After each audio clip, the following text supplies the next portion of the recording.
अकोल्यातील सानिया उर्दू प्राथमिक शाळेचे प्रभारी मुख्याध्यापक मोहम्मद जमीर यांच्या आत्महत्या प्रकरणात दोषींना तातडीने अटक करून निष्पक्ष आणि जलद तपास करावा अशी मागणी ऑल इंडिया उर्दू टीचर्स असोसिएशनने केली आहे। अकोला येथील सानिया उर्दू प्राथमिक शाळेचे प्रभारी मुख्याध्यापक मोहम्मद जमीर यांच्या आत्महत्या प्रकरणाने गंभीर वळण घेतले आहे।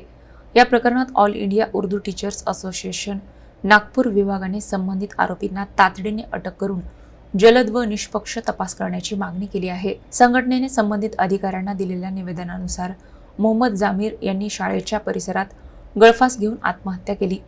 आत्महत्येपूर्वी त्यांनी एक चिठ्ठी लिहून ती व्हॉट्सअपद्वारे पाठवल्याचा तसेच तिची प्रत स्वतःजवळ ठेवल्याचा दावा निवेदनात करण्यात आला आहे। त्या चिठ्ठीत 3 व्यक्तींना आत्महत्येस कारणीभूत ठरवल्याचा आरोप असल्याचेही नमूद करण्यात आले आहे। या आरोपांची सखोल चौकशी करून उपलब्ध पुराव्यांच्या आधारे संबंधितांवर कायदेशीर कारवाई करावी आणि दोषींना कठोर शिक्षा व्हावी अशी मागणी उर्दू शिक्षक संघटनेने केली आहे। जे प्रकरण घडलेले आमच्या सोबत आमच्या बहिणीच्या नवऱ्याने सुसाईड केलेले शाळेमध्ये उर्दू शाळेमध्ये त्यासाठी 13 दिवस झाले त्या प्रकरणाला आतापर्यंत एकही आरोपी अटक झालेला नाही। आम्हाला प्रशासनाला आणि पोलीस प्रशासनाला एवढंच विचारायचं आहे की ते अटक का झाले नाहीत।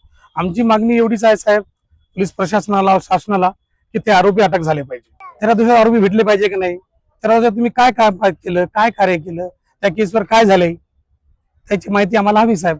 आणि आता 2 दिवसात साहेबांनी आम्हाला बोलले थोडंसं आम्ही पी आय साहेब आश्वासन दिले की 2 दिवस आम्हाला वेळ द्या, 2 दिवसात आम्ही आरोपी धरू। आणि 2 दिवसात समजा आरोपी नाही तर आम्ही सगळेजण नातेवाईक आमचं कुटुंब सगळे इथं आम्हाला उपोषणाला बसू साहेब।